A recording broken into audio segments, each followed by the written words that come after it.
तव कथामृतं तप्तजीवनं कविभिरीतं कल्मषापहं श्रवणमङ्गलं श्रीमदाततं भुवि गृह्णन्ति ये भूरिदा जना। प्रतिदिन प्रति घरे শ্রী শ্রী রামকৃষ্ণ কথামৃত। আমাদের প্রত্যেক দিন সকাল ৮টায় সমবেত এই শ্রী শ্রী রামকৃষ্ণ কথামৃতের পাঠ আলোচনার আসরে আজ আবার আপনাদের স্বাগত জানাই বন্ধু। শ্রী শ্রী রামকৃষ্ণ কথামৃত গ্রন্থের শ্রীরামকৃষ্ণ দক্ষিণেশ্বর মন্দিরে সেই খণ্ডের একাদশ পরিচ্ছেদ আমরা গত দিনের পর্বে পাঠ করেছি। আজকে আমরা দ্বাদশ পরিচ্ছেদে প্রবেশ করছি। দ্বাদশ পরিচ্ছেদের শুরুতেই শ্রীমদ্ ভাগবত গীতা থেকে একটি শ্লোক উদ্ধৃত করা হচ্ছে। কর্মেন্দ্রিয়াণি সংযম্য ইয়া আস্তে মনসা স্মরণ ইন্দ্রিয়ার্থান বিমূঢ়াত্মা মিথ্যাচারঃ স উচ্যতে। আমরা গত দিনের পর্বের শেষ পংক্তিটি যদি স্মরণ করি, অর্থাৎ একাদশ পরিচ্ছেদের একেবারে শেষ পংক্তিটি, সেখানে আমরা দেখেছিলাম মাস্টারমশাই লিখছেন, এই সময় গেরুয়া কাপড় পরা অপরিচিত একটি বাঙালি আসিয়া উপস্থিত হইলেন ও আসন গ্রহণ করিলেন। এবার দ্বাদশ পরিচ্ছেদের শুরুতে আমরা এই শ্লোকটি পাচ্ছি। মাস্টারমশাই উদ্ধৃত করছেন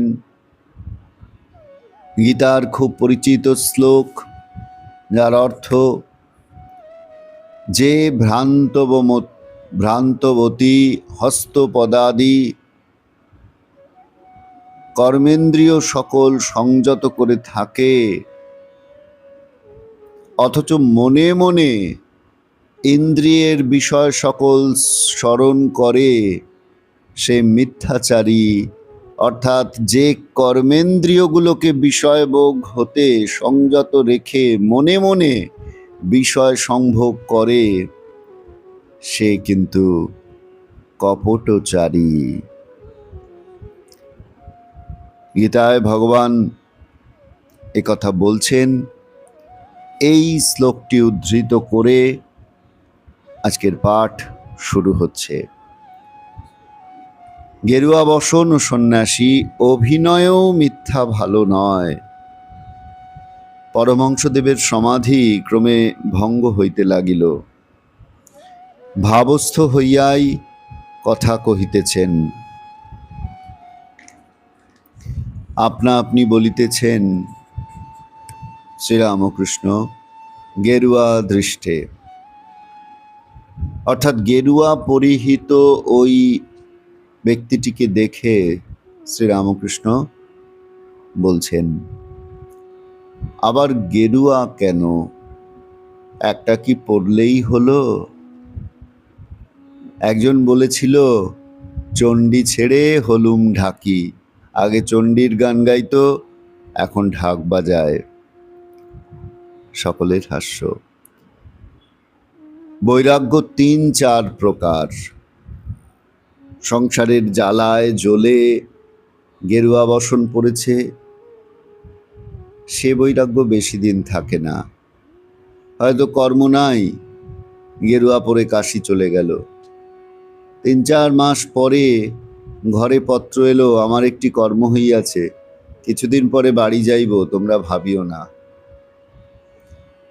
আবার সব আছে, কোনো অভাব নেই, কিন্তু কিছু ভালো লাগে না, ভগবানের জন্য একলা একলা কাঁদে।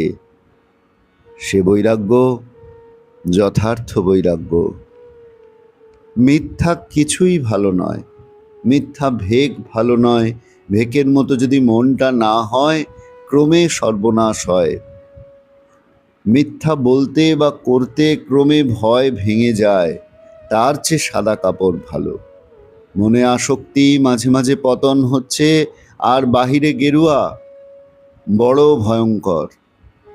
এমনকি যারা সৎ, অভিনয়েও তাদের মিথ্যা কথা বা কাজ ভালো নয়। কেশব সেনের ওখানে নববৃন্দাবন নাটক দেখতে গেছিলাম। কে একটা আনলে ক্রস, আবার জল ছড়াতে লাগলো, বলে শান্তি জল। একজন দেখি মাতাল সেজে মাতলামি করছে। ব্রাহ্মভক্ত তখন বলছেন, কু বাবু, অর্থাৎ বাবুটির নাম তিনি বলছেন। শ্রীরামকৃষ্ণ বলছেন, ভক্তের পক্ষে ওরূপ সাজাও ভালো নয়। ওসব বিষয়ে মন অনেকক্ষণ ফেলে রাখায় দোষ হয়।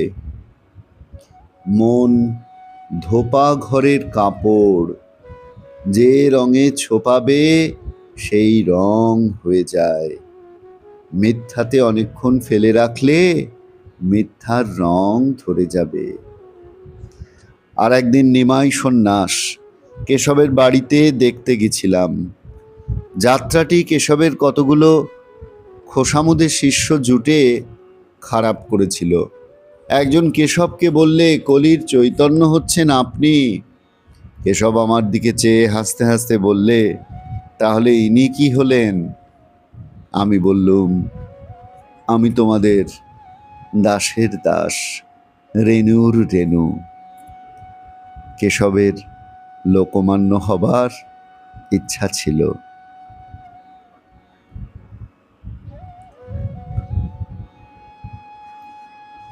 অমৃত ও ত্রৈলোক্যের প্রতি শ্রীরামকৃষ্ণ।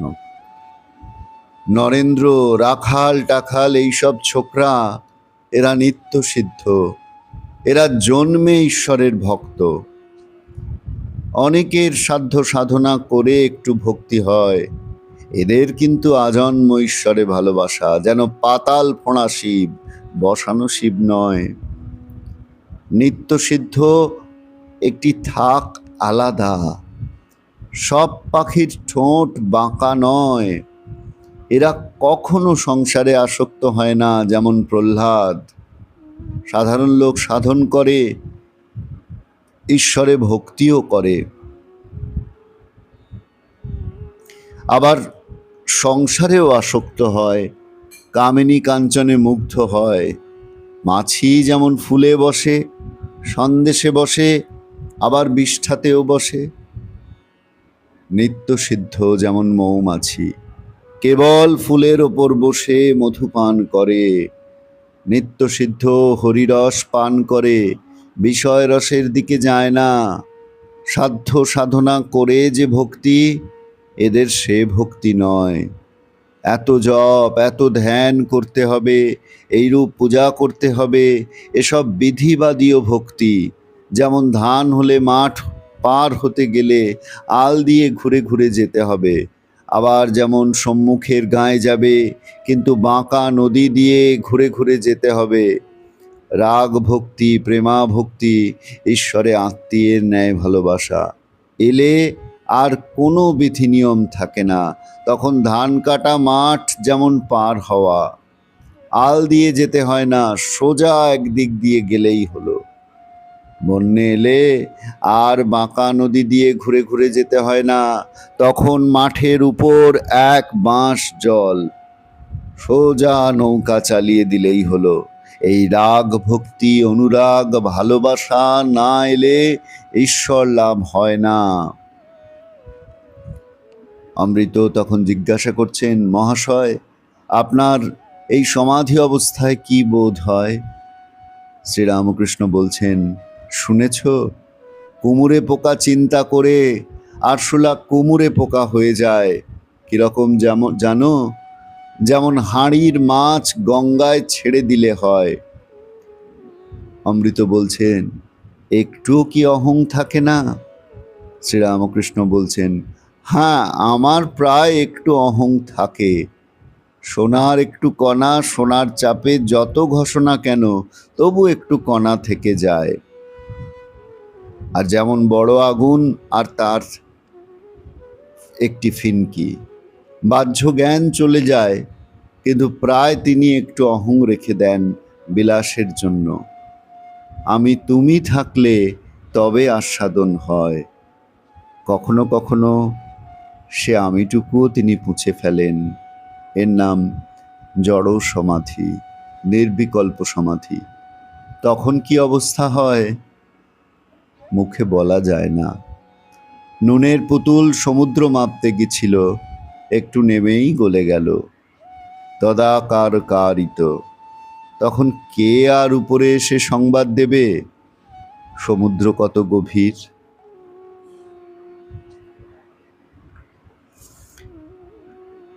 দ্বাদশ পরিচ্ছেদ আমরা এখানেই পাঠ শেষ করলাম। কিন্তু আমরা লক্ষ্য করে দেখছি যে দ্বাদশ পরিচ্ছেদের এই অংশটি এতটাই গভীর, এত সুন্দর, যে আমাদের যেন আরও বারবার এই প্রসঙ্গ আলোচনা করতে ইচ্ছা করবে, শুনতে ইচ্ছা করবে। আমরা দেখলাম যে একজন ব্যক্তি গেরুয়া বসন পরে এসেছেন, সাধারণ ব্যক্তি। তাকে কেন্দ্র করে শ্রীরামকৃষ্ণ বললেন যে কোনো অবস্থাতেই মিথ্যা ভালো নয়। শ্রীরামকৃষ্ণ সত্য স্বরূপ, বারংবার ঠাকুর বলছেন যে সত্য কথা কলির তপস্যা। তাই সে কথাই যেন এখানেও বলছেন, মিথ্যা কিছুই ভালো নয়, এমনকি মিথ্যা ভেকও ভালো নয়। এ কথা বলতে বলতে তিনি নরেন্দ্র রাখাল এদের প্রসঙ্গ এলো, এবং নরেন্দ্র রাখাল এরা যে জন্ম থেকেই ঈশ্বরের ভক্ত, নিত্য সিদ্ধ,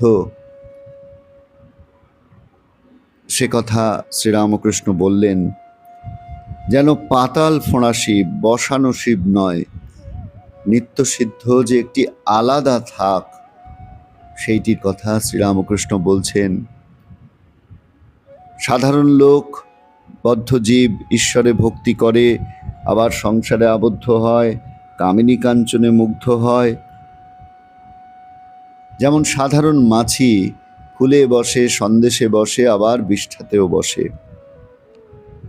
কিন্তু নিত্য সিদ্ধ যেমন মৌমাছি, কেবল ফুলের উপর বসে আর মধু পান করে। নরেন্দ্র রাখালের অতি উচ্চ অবস্থাটি বোঝানোর জন্য শ্রীরামকৃষ্ণ এই উপমার ব্যবহার করছেন। এবং তারপর তিনি আরও একটি সুন্দর উপমা ব্যবহার করছেন। যখন অমৃত জিজ্ঞাসা করছেন যে সমাধি অবস্থায় আপনার কি বোধ হয়, শ্রীরামকৃষ্ণ বলছেন, কুমুরে পোকা চিন্তা করে 800 লাখ কুমুরে পোকা হয়ে যায়। অর্থাৎ ঈশ্বরের কথা চিন্তা করতে করতে যখন মানুষ নিজেই ঈশ্বর হয়ে যায়। এই প্রসঙ্গটি আমাদের একটু বিস্তারিত বুঝে নেওয়ার প্রয়োজন আছে। আমাদের প্রশ্ন জাগে যে সত্যি কি আরশোলা কুমড়ে পোকা বা কুমোর পোকার কথা ভাবতে ভাবতে কুমোর পোকা হয়ে যায়? এটা কি সত্য? এখানে কিন্তু অপূর্ব একটি আশ্চর্য ব্যাপার আছে। এই যে কথাটি, এই কথাটির আক্ষরিক অর্থ বৈজ্ঞানিকভাবে ঠিক নয়, কিন্তু এর সঙ্গে একটি বাস্তব জীববৈজ্ঞানিক ঘটনাকে মিলিয়ে আমরা দেখতে পারি। এখানে সম্ভবত যে ঘটনাটির কথা বলা হয়েছে সেটি প্যারাসিটয়েড ওয়াস্পের, বিশেষ করে অ্যাম্পিউলেক্স কম্প্রেসা, যাকে জুয়েল ওয়াস্প বলা হয়। এই বোলতা সত্যিই আরশোলাকে আক্রমণ করে এবং তার স্নায়ুতন্ত্রকে পরিবর্তন করে দেয়। বলতাটি আরশোলার শরীরে শুধু একটা সাধারণ হুল ফুটিয়েই চলে যায় না, সে অত্যন্ত নির্দিষ্টভাবে মাথার স্নায়ু কেন্দ্রে ভেনম বা বিষ ঢুকিয়ে দেয়।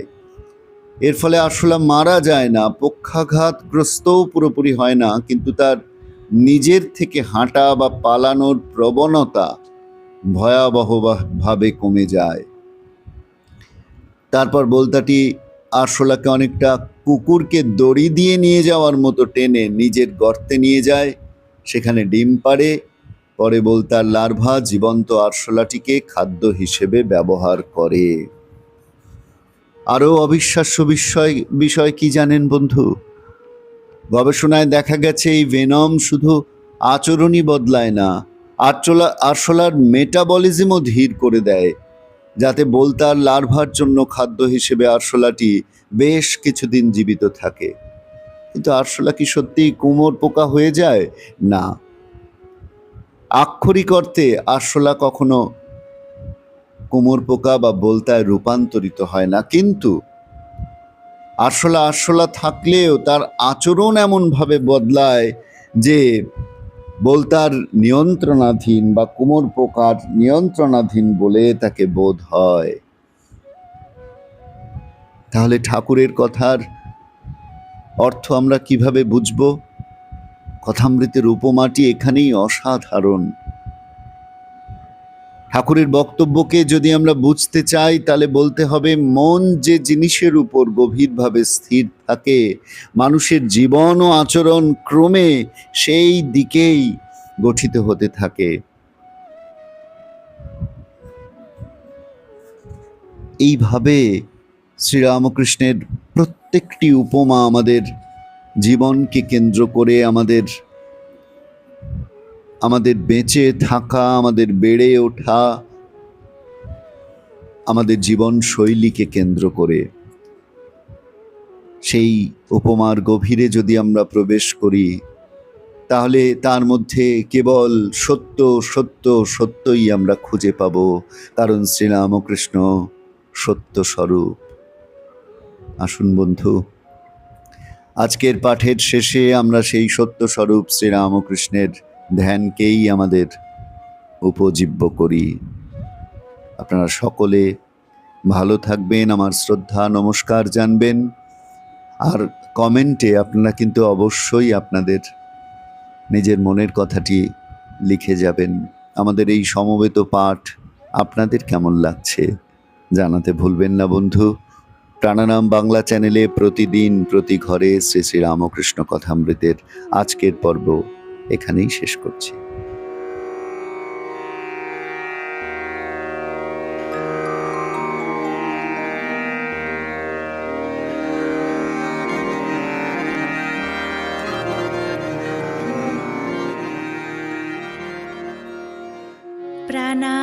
प्राणाराम प्राणाराम प्राणा